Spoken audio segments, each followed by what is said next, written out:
Okay, so good morning. Again, welcome to Life Talks Conference, the virtual edition. Today we're going to be hearing from our three workshop speakers. So one of the cool benefits of doing this online and in a webinar format is that you actually get to hear all of our webinar speakers, all of our workshop speakers instead of just choosing one. So the benefits are many, even in this time of addressing coronavirus and social distancing. We're glad that you could join us here today. And this morning, we're going to start with Sam Say. And I had the opportunity to meet Sam at last year's March for Life in Toronto.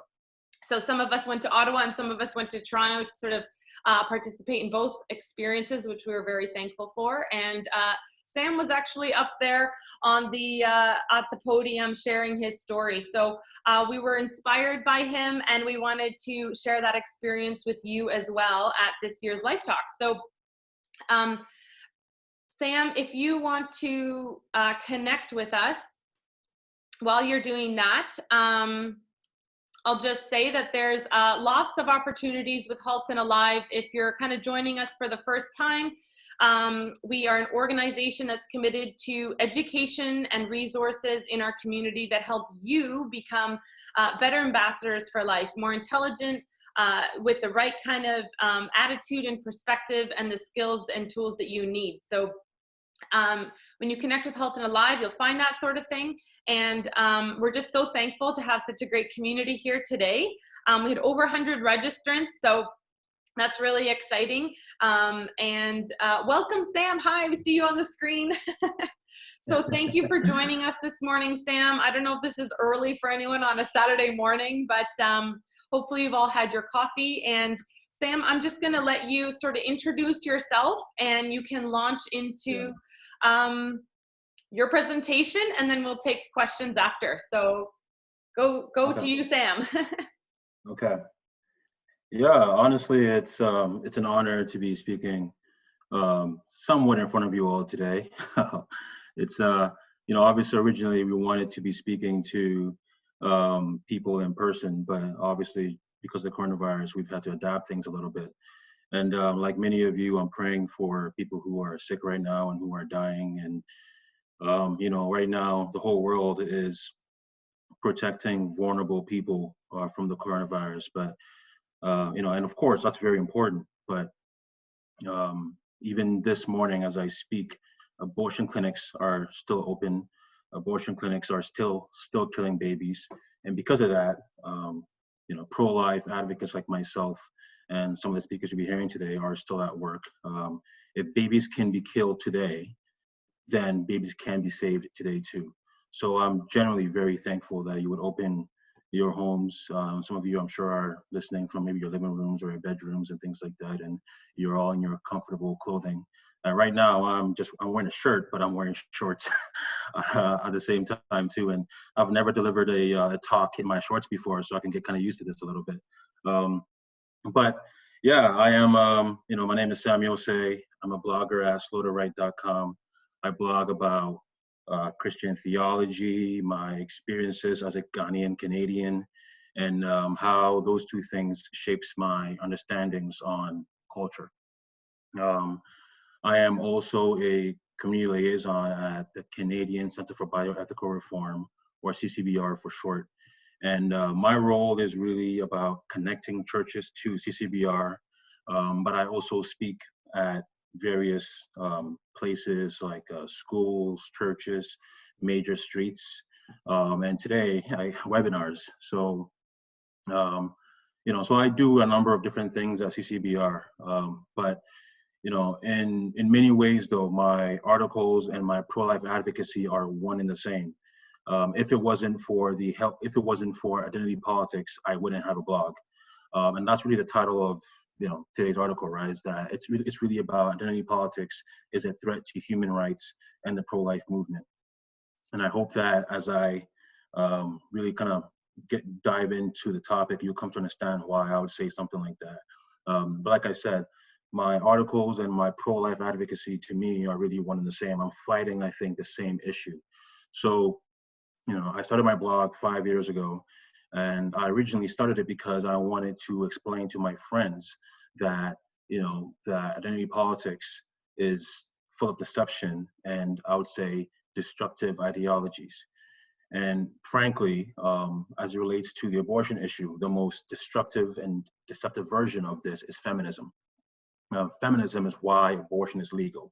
Feminism and identity politics is why 100,000 babies are aborted in Canada every year. It's the reason why 50 million babies are killed in the world every year.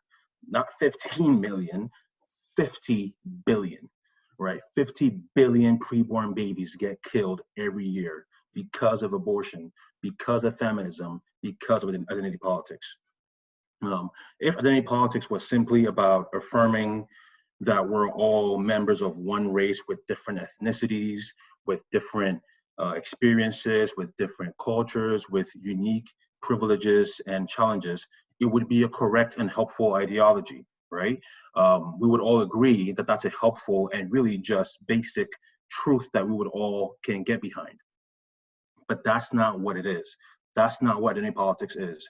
Identity politics is the theory that universal rights for all humanity are impossible and unhelpful.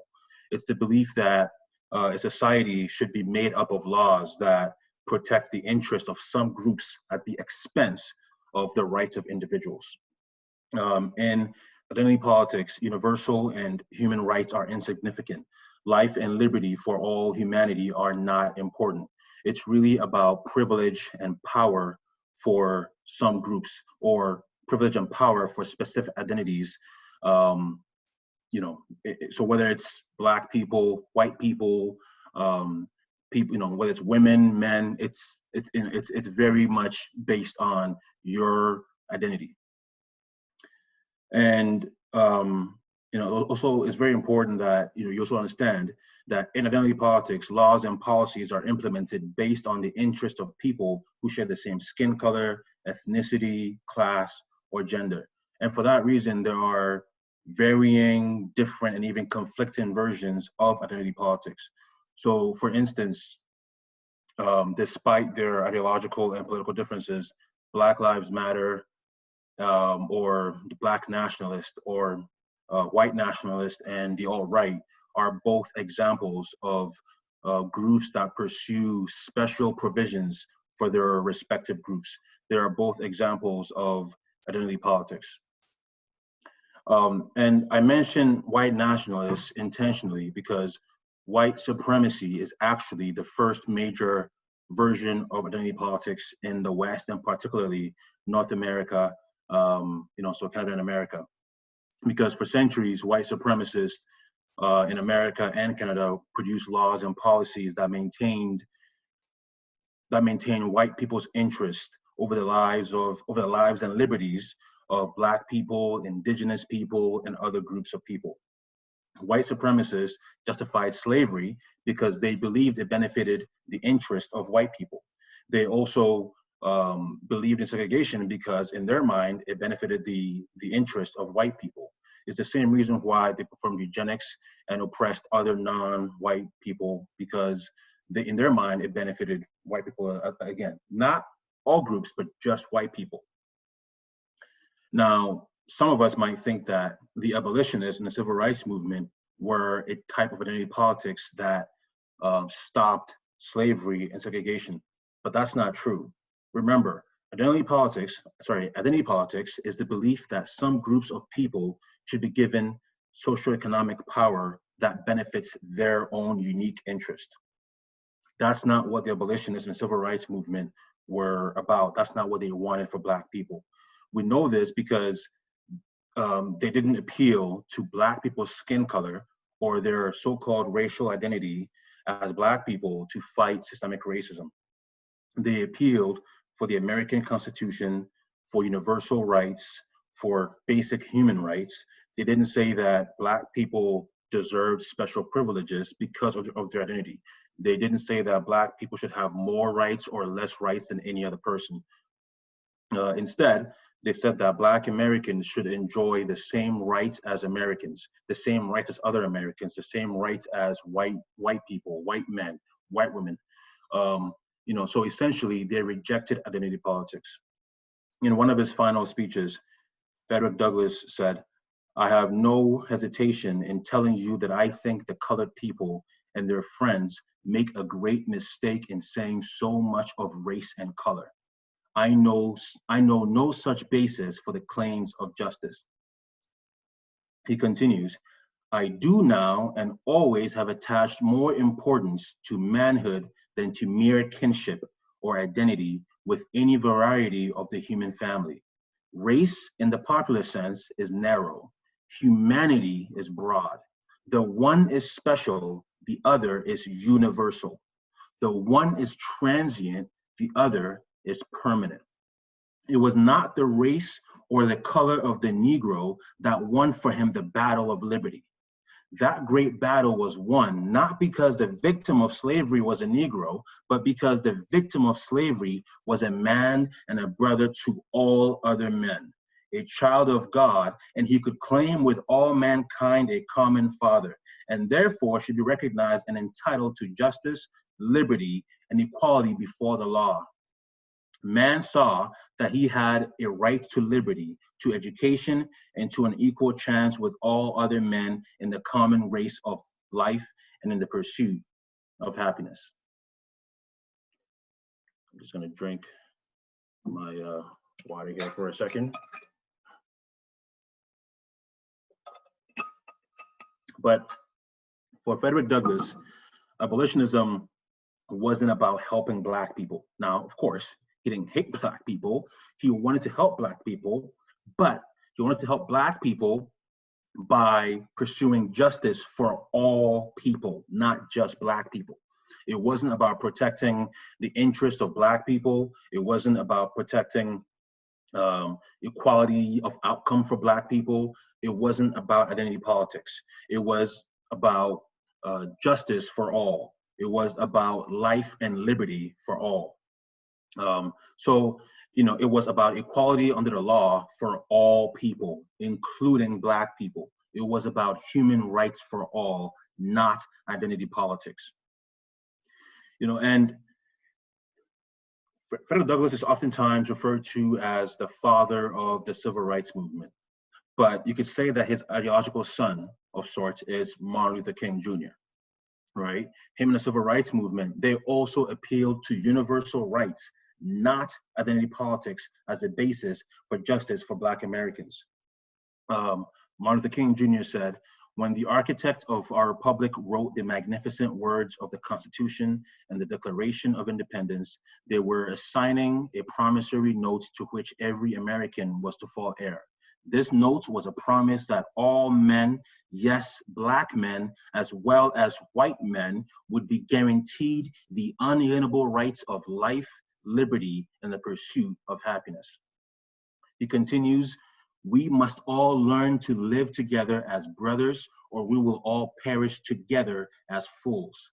We are tied together in the single garment of destiny, caught in an inescapable network of mutuality, and whatever affects one directly affects all indirectly. For some strange reason," he continues, "I can never be what I ought to be until you are what you ought to be. And you can never be what you ought to be until I am what I ought to be." I'm going to repeat that. That's one of my favorite quotes from Martin Luther King Jr. "For some strange reason, I can never be what I ought to be until you are what you ought to be. And you can never be what you ought to be until I am what I ought to be. This is the way God's universe is made. This is the way it is structured." So the two greatest Black social activists, right? The two greatest Black social activists in American history, the two of them rejected identity politics. They simply affirmed human rights and basic universal rights for all people, including Black people. They didn't engage in identity politics. They didn't believe that some groups, particularly Black people, should have entitlements at the expense of the rights of other individuals. They believed that it was unhelpful and destructive to strip liberty from individuals to give power to specific groups. In other words, they had little in common with feminists and other identity politics groups today who push for laws and policies for some groups at the expense of individuals. And look, to be very, very clear, I am not saying that our identities do not matter. I am not saying that we shouldn't care about our different identities and our different experiences, and our different cultures, and our different nationalities. And look, all those things matter. I am simply saying that if we accept identity politics, we're inevitably going to prioritize policies that benefit some groups over the rights of individuals. And I'll let you guys in on a little secret, okay? I'm Black, and I'm saying that, obviously being silly. And maybe if you're not using if you don't have a good camera, maybe you can't tell that I'm Black. I don't know, but again, I'm a Black guy, and I'm deeply, deeply passionate about what abortion is doing to Black babies. That's one of the reasons why I joined CCBR. I'm very, very passionate about abortion because I'm very, very passionate about how it's killing people, including Black babies. I very much care for that. Look, many, many years ago, when I was 18, I received a phone call from a Black friend. And she asked me, Sam, what would you say to a girl considering an abortion? And I thought she was simply asking me a random question. I thought it was just a hypothetical question. I didn't know that she was pregnant. I didn't know her boyfriend was pressuring her into getting an abortion. I didn't know it was a cry for help. So when she asked me, Sam, what would you say to a girl considering an abortion? I said, I don't know. And a few days later, my friend went to an abortion clinic and they killed her baby. That haunted me for years. That's why I joined CCBR. I know that if I knew what to say to a girl considering an abortion, I could have helped my friend.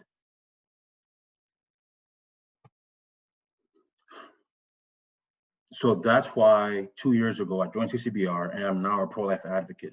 That's why I'm trying to save as many babies as I can, especially Black babies. And by the grace of God, I've been able to convince many pro-choice people into becoming pro-life. And many of them are Black. But I've never, ever, ever needed to use identity politics to change a Black person's mind on abortion. By the grace of God, I've changed over 100 people's minds on abortion. Many of them, again, are Black. But I never, ever, ever needed to use identity politics to change someone's mind on abortion. So I'll give you an example. I recently spoke to a high school student who said she was pro-choice. I asked her, do you believe in human rights? She said, yes. Then I asked her, who deserves human rights? She said, everyone. Then I asked her, if two people reproduce, what will their offspring be? She said, human. Then I asked, okay, can something grow without being alive? She said, no. Then I asked her, isn't abortion a human rights violation? And she said, yes, but what about a woman's rights to choose? Then I said to her, okay, I agree with you that women should have the right to choose, that women should have the right to choose whatever they want to do, unless they infringe on the rights of another person. I said to her, look, you have the right to do whatever you want. You can swing your arms, you can do what you can move your legs, you can do whatever you want. You can move your arms like this, you can do anything you want. But as soon as your hands or your fist, as you're swinging it, connect with my face, and that is assault, right? As soon as you do that, you have violated my human rights. Then to make the point more convincing, more personal. Now remember, I've been dealing with the humanity of the preborn baby. I'm dealing with human rights here. I'm dealing with individual rights here. That's my key. But to drive the point more, to make it more personal, make it more convincing, I said to her, the notion of a woman's right to choose to abort a preborn baby is similar to the notion of a slave owner's rights to choose to own a slave. I could tell that stung her a little bit. And that was intentional. I wanted to make her know how inconsistent, as a Black person especially, her views were. I explained to her that slavery is a human rights violation the same way abortion is a human rights violation. That slavery, like abortion, right, especially abortion actually, which I'll mention in a second, harms Black people. I told her that 20 million Black babies in America and Canada, that 20 million Black babies have been killed through abortion in America and Canada. In New York City, for example, there are more Black babies that get aborted than they are born. I told her too that Margaret Sanger wanted that. That's what she wanted. That Margaret Sanger was a strong supporter of the eugenics movement, and that she wanted Black babies to be having this issue right now. She wanted Black babies to be getting aborted. Margaret Sanger was the founder of Planned Parenthood, and she once said that we do not want word to go out that we want to exterminate the Negro population. Then I said to her, look, Black people for so long were denied their basic human rights. You should not deny the basic human rights for preborn babies. Don't do the same thing racists do. Again, that stung her a bit too. And by the grace of God, that day she became pro-life. But remember, I didn't appeal to identity politics. I didn't tell her to make Black people's interest a priority over others. I simply asked her to be consistent about human rights.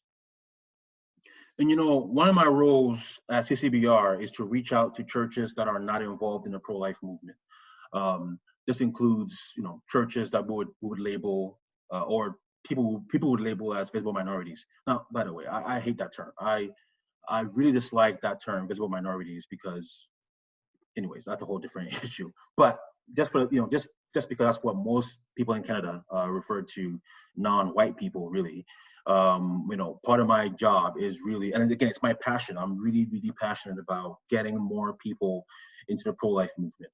I'm trying to reach out to mostly immigrants, to Asian people, brown people, Black people. So churches where they have a lot of, you know, predominantly, you know, immigrants, Asian, brown, Black people, I'm reaching out to them right now so that I can come up with a game plan as to how do I get these churches and these people to become more active in the pro-life movement. And, you know, I grew up in an African church that rarely talked about abortion. And because of that, many young women got abortions, including that friend of mine that I told you about. Look, it's so important that we reach out to these churches. The pro-life movement needs all kinds of people because abortion kills all kinds of babies. Abortion hurts all kinds of women. Abortion hurts all kinds of people. So it is very, very important. But at the same time, we shouldn't deviate from our values. We shouldn't forget why we believe what we believe. We shouldn't deviate from our belief that abortion is a human rights violation. Abortion isn't wrong just because it kills too many Black babies. Abortion isn't wrong because it kills a disproportionate amount of babies. That's not why it's wrong. Abortion is wrong because it kills babies. Abortion is wrong because it kills Black babies, white babies, Asian babies, immigrant babies, all kinds of babies. That's why abortion is wrong, and that should be our focus. Black people's minds do not work differently than white people's minds do. right? We're all wired the same way. If you are able to convince a white person, you are able to, if you're able to convince a white person of becoming pro-life, you are able to do the same thing for Black people too, right? We all think in a similar way because we're all wired the same way. So if we use human rights arguments to change white people's minds, we can do the same thing to change Black people's minds too. You know, so we do not need to embrace identity politics to appeal to different kinds of people. Take another awkward short break so I can drink my water.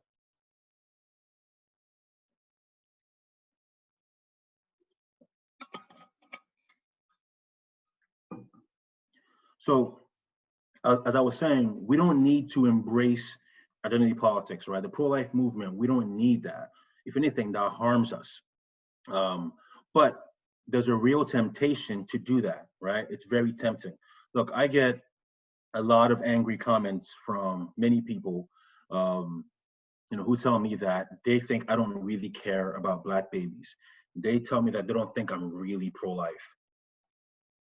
They say that if I really, really cared about Black people, I would support Black Lives Matter, reparations for Black people, illegal immigration for Black people, and other things that they think would benefit or interest Black people. And that kind of reasoning is an example of identity politics, right? And sadly, it's infiltrating the pro-life movement. I know many people today who would claim they're pro-life, they would say abortion is wrong, but they have no problem voting for a radically pro-abortion candidate. I'm referring to a political candidate, right? They would say that abortion is wrong, but it's okay to vote for a pro-abortion candidate. And I suppose, well, the thinking is why, right? Why would someone who is pro-life, right? Why would someone who's pro-life say they're okay voting for pro-abortion candidates? Well, because in their mind, abortion is just one of many pro-life issues. Abortion is, in their mind, especially for many pro-life people who would say they also believe in identity politics, they would say that police brutality, mass incarceration, reparations, illegal immigration, and even free education are just as important or more important for Black people than abortion is. For instance, there's a prominent Black American Christian pastor who recently said that he cares more about racism than abortion. Now, I'm going to be very careful what I say because that's infuriating to me. It's,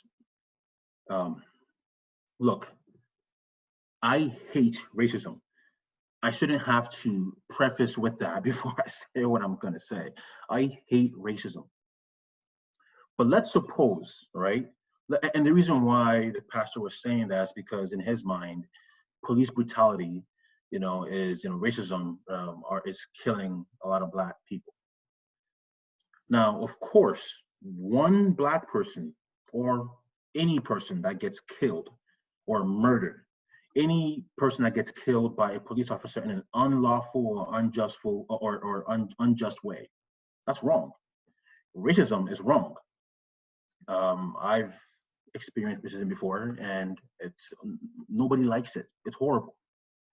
But police brutality, even if you believe, so there's in America, there's roughly 10 to 15 Black people that get killed by police officers a year. I'm referring to unarmed Black people, right? So every year there's about 10 to 15 Black people who don't have guns and they get killed by police officers.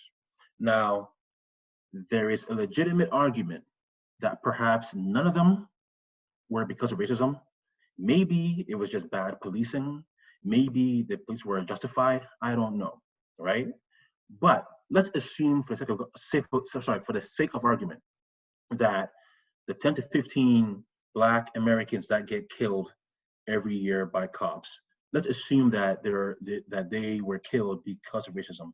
Let's assume that it was actually murder.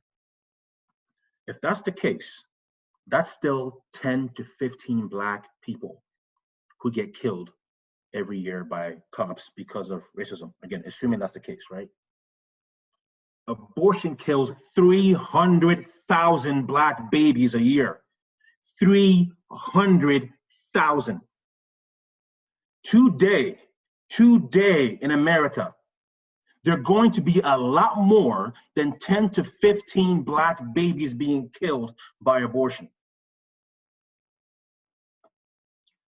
But when you embrace identity politics, that's what happens, where you prioritize certain things over abortion.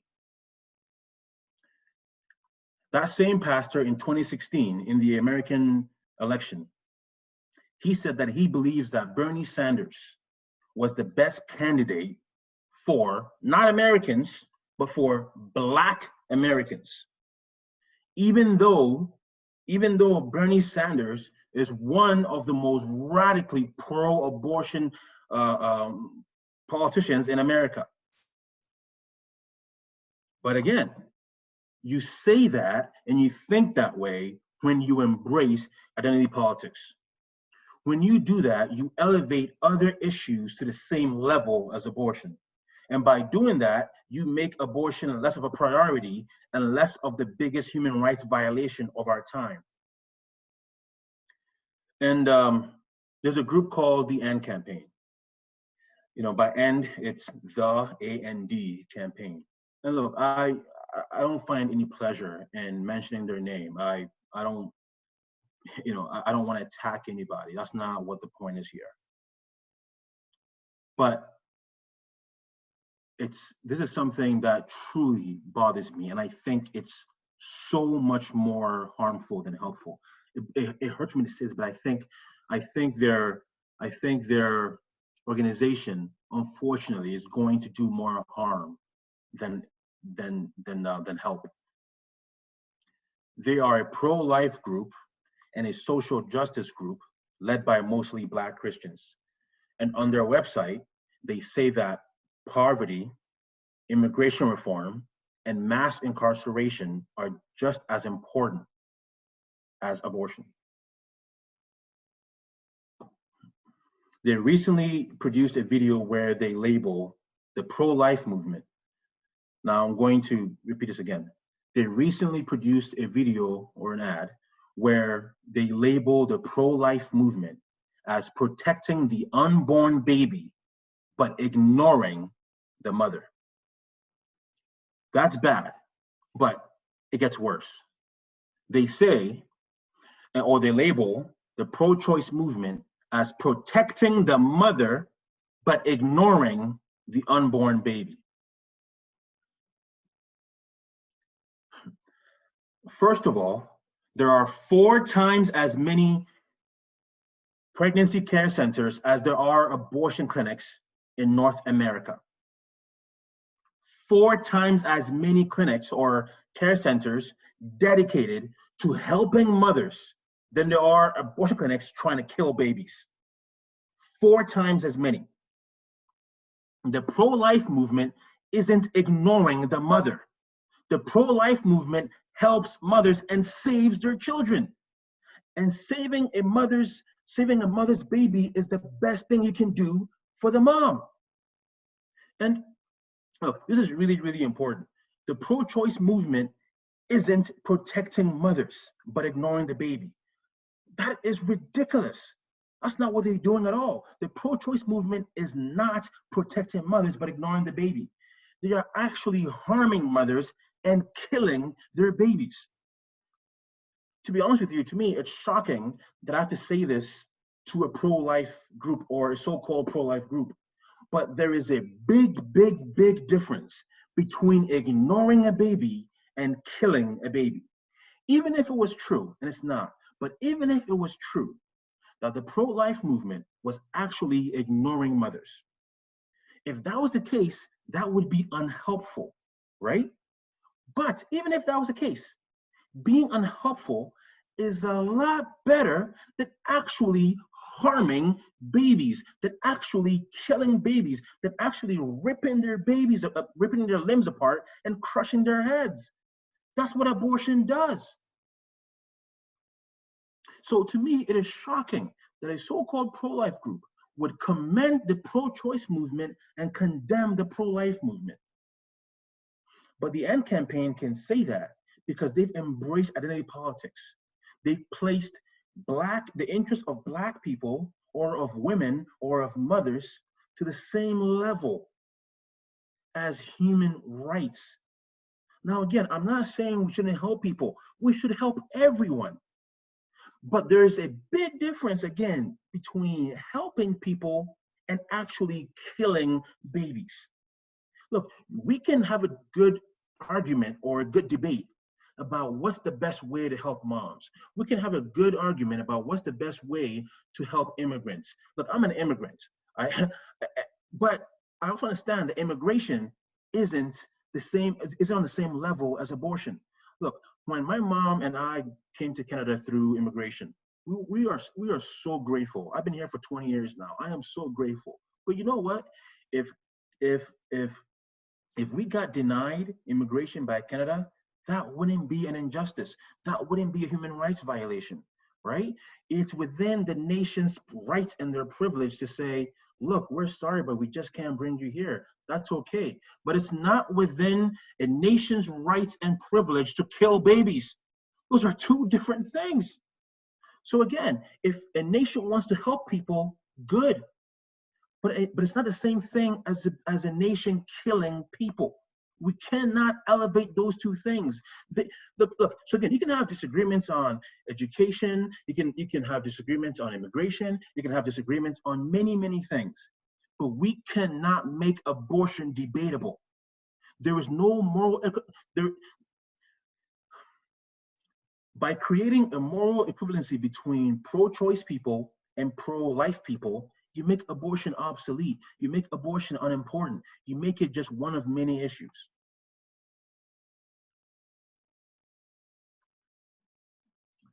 But you can do that because you've embraced identity politics. You can do that because you're placing the interests of some groups over the basic human rights of individuals, especially preborn babies. And this brings me to what I mentioned about feminists. Look, identity politics creates apathy for abortion, especially since identity politics caters to people who have a voice to speak for themselves. That's very, very important. I'll repeat it. Identity politics caters to people who have a voice to speak for themselves. This is why feminists are the most successful identity politics group in the world. They have the biggest numbers, the biggest population, and therefore the biggest voice. And unfortunately, their self-interest, their group interest in their mind, right? Their interest comes at the expense of preborn babies, because preborn babies do not have a voice to seek their own interest. And that's why we need to echo Frederick Douglass and Martin Luther King Jr. That's why we need to reject identity politics and embrace human rights for all. Human rights is strictly about an injustice. It's about individual rights for all people. And if we pursue that, if we pursue human rights, we'll protect human rights for me, for you, for Black people, for white people, for immigrants, for women, and for preborn babies. We'll protect the rights of the mother and the preborn baby. So thank you. That's my webinar for today. That's my talk for today. And I'm assuming some of you have some questions, and I'll be happy to receive them all. Hi, Sam. Thank you so much. That was really incredible. I loved your last sort of quote there, that identity politics caters to people who have the ability to have a voice. And I think that is so key in what we're trying to do as pro-lifers, is give voice to some of the people who can't. So Thank you for that word. Thank you for sharing some of your story and some of your knowledge on in this area. So we'll move to Q&A time with Sam. Folks, if you want to submit a question about this presentation, you just click on the Q&A button at the bottom of your window there, and you can submit your questions that way. I do have a few here. So someone's asking if you can comment on abortion clinics being placed in low-income areas, and they're wondering if this is the case in Canada as well as the US. So we know that strategically in the US, Planned Parenthood will put more clinics in low-income areas or specifically Black communities there. And is that also happening here? Mm-hmm. Yeah, unfortunately, that is the case here as well too. You know, I don't have the exact numbers on this, but unfortunately, the abortion is a business, sadly. You know, and you know, in basic marketing, basic business, you always place your store wherever you think people are going to buy your product. And sadly, as Margaret Sanger knew as well, is that if you go to the most vulnerable people, right, you're much more able to market your services to them than to people who are not vulnerable. So sadly, over here is the same case as well. You know, so yes, so abortion clinics are very much also targeting Black and you know, or indigenous places here in Canada as well. Thank you. Okay. Yeah, and I guess it's a little bit, it shifts a little bit just because we work through the healthcare system here. So we don't necessarily have as many abortion clinics in Canada because abortions are offered in many hospitals. And certainly with the abortion pill now, we're going to see, it'll be interesting actually to see how statistics shift. Do they even bother to track the abortion pill? How will that change the stats in Canada? It's kind of hard to know since a lot of that is new. It's only been happening over the last couple of years with the pill, but yeah, certainly there are many ways that they can target, you know, lower income demographics and racial demographics. So we need to be offering support more in those communities too then, right? I have a question here. Okay, so someone's asking, do you think that pro-life feminism is possible and or helpful? Yeah, that's a great question.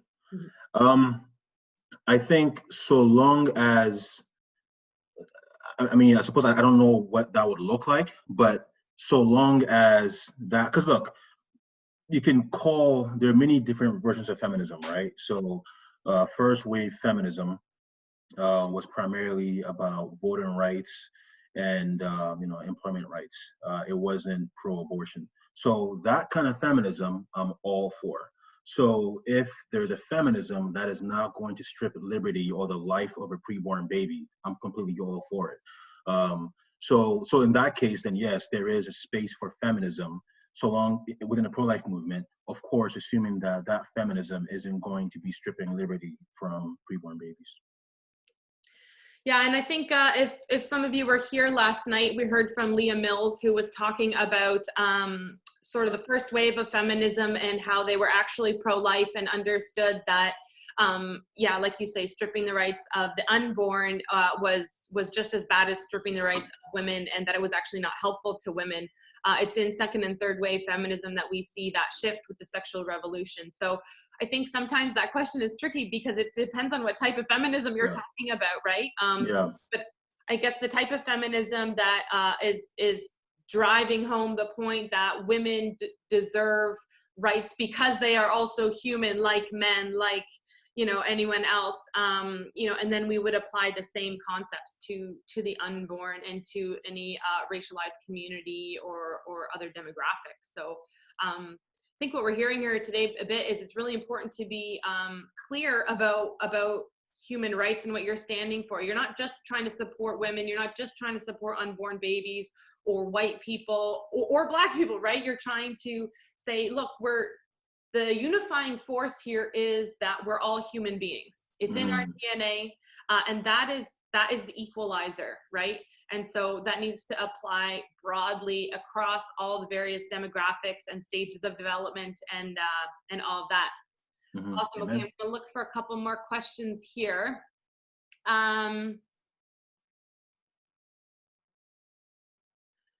What are your thoughts on Margaret Sanger's direct, aggressive speech and actions toward the Black community?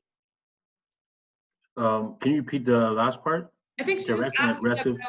asking about sort of Margaret Sanger and how she was like, what are your thoughts on sort of her commentary on being aggressive towards the Black community? So we know that Margaret Sanger, for those who aren't aware, is one of the major founders of Planned Parenthood, today's abortion clinics and movement, and she has actually a lot of quotes that you can very easily Google out there on the internet that Yeah. specifically say, you know, we need to have abortion so we can target the Black people, we can target poor people. Yeah. She said the best thing you Yeah. can do is just not have kids. And Yeah. I'm obviously paraphrasing loosely here, Yeah. but I guess the question is more or less just what are your thoughts on that, and maybe, you know, maybe how do we use that, or how do we maybe expose that? Yeah, yeah. You know, it's actually pretty interesting. Within feminism, especially around the 70s, there was a bit of a rift between Black feminists and white feminists because of Margaret Sanger. Because Black feminists thought to themselves, wait a minute, why are you white feminists still supporting Margaret Sanger? Because she was a white supremacist. She spoke at KKK rallies.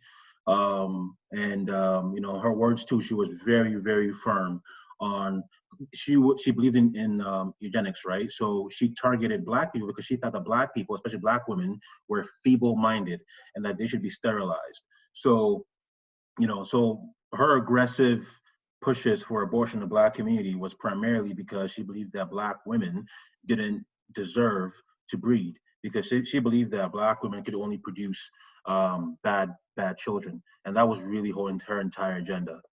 And I think, again, whenever I mention that to, so, you know, again, that's not a key thing to convince people or Black people about why abortion is wrong. But when people are sometimes unsure about abortion, especially Black people, that's a very helpful thing to say, because people don't know that history, right? I read an article recently from I think the New York Times, of the lady who was defending a white feminist who was defending Margaret Sanger's views on eugenics, saying, well, it was you know, issue of our time, you know, we all have our blind spots. I'm like, what? Like, you know, she was saying that it's okay for some groups, especially Black people, to not reproduce because in her mind, they were feeble. That is racist, right? If someone said that today, they might get stoned to death, right? But I guess unless you are a feminist icon like Margaret Sanger is, so you can get away with it.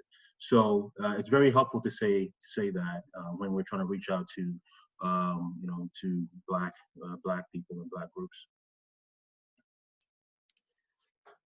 Great, Sam, thank you. So I think maybe we'll start to wrap up the question section. Do you have any kind of final comments or things that you would maybe encourage people to get involved in? How do they connect with you? I think we put your blog up there earlier, so I believe it's called Slow to Write. No. Yeah, Slow to Write. I'm thankful for, you know, again, I know this is a difficult time for many of us, and people are losing their jobs, and people are, you know, losing their health in some ways. So I know it's a very difficult time, and I'm honestly very honored that we get to do this and speak about, you know, abortion, because that's also, you know, killing people. When it comes to me, just, you know, if you're not supporting pro-life groups, please support this ministry. Please support, you know, CCBR, you know, my organization that I'm a part of. Please support any organization that, you know, who's pro-life that you're able to support. We need your support. And then for my blog, yeah, you know, I blog every Friday, you know, please check it out. You can find me on Twitter too, Slow to Write. And yeah, I think that's it. Awesome. Thank you so much, Sam. And kind of on that note, you know, we encourage you to connect on social media. I'm sure Sam has himself on Instagram and Facebook, that sort of thing. Do you have a username on there, Sam? Yeah, Slaughter Right is my username for the all. And then for Facebook though, I'm Samuel Say. Okay. That's yeah. So Awesome. You can find Halton Alive. It's just at Halton Alive. And, you know, we appreciate you saying that, Sam. All the pro-life organizations are doing their best to continue running during this time. And so we mhm, still have, you know, operational costs like other businesses and that sort of thing, and employees to yeah, pay. And so, folks, if you're enjoying this kind of content, then you want to continue. We do encourage you to consider a donation. You can head over to haltonalive.ca/donate, or just click on the donate button up in the corner, and you know, we appreciate it. Hey, if everyone gives even $5 or $10, we prefer 50 or 100, but um, we'll take anything, you know. And we just appreciate everyone contributing. It really is a movement. The pro-life movement, I think, is one of the cool things that really does bring people together. yeah, yeah, All races, all demographics, all faith backgrounds, you know. We can come together on this issue, and certainly at Halton Live, we've really seen that. So yeah. thank you, Sam, for being here. Maybe we can touch base again and do another webinar in the future. We're pretty excited Mhm. about this new webinar format. So happy to see your face. And Yeah. Like I said, any chance I get to do a talk in my shorts, I'm very happy. So I all right, might get too used to this. awesome. Yeah, I know, it's too good. So the comfort of your own home, right? Hey, our Yeah. attendees are probably also watching in their shorts or pajamas, so why not? Yeah. Okay, Sam, thank you. So we can have you sign off at this time, and Okay. we'll get to our next speaker. Thanks so much. Okay. Thank you.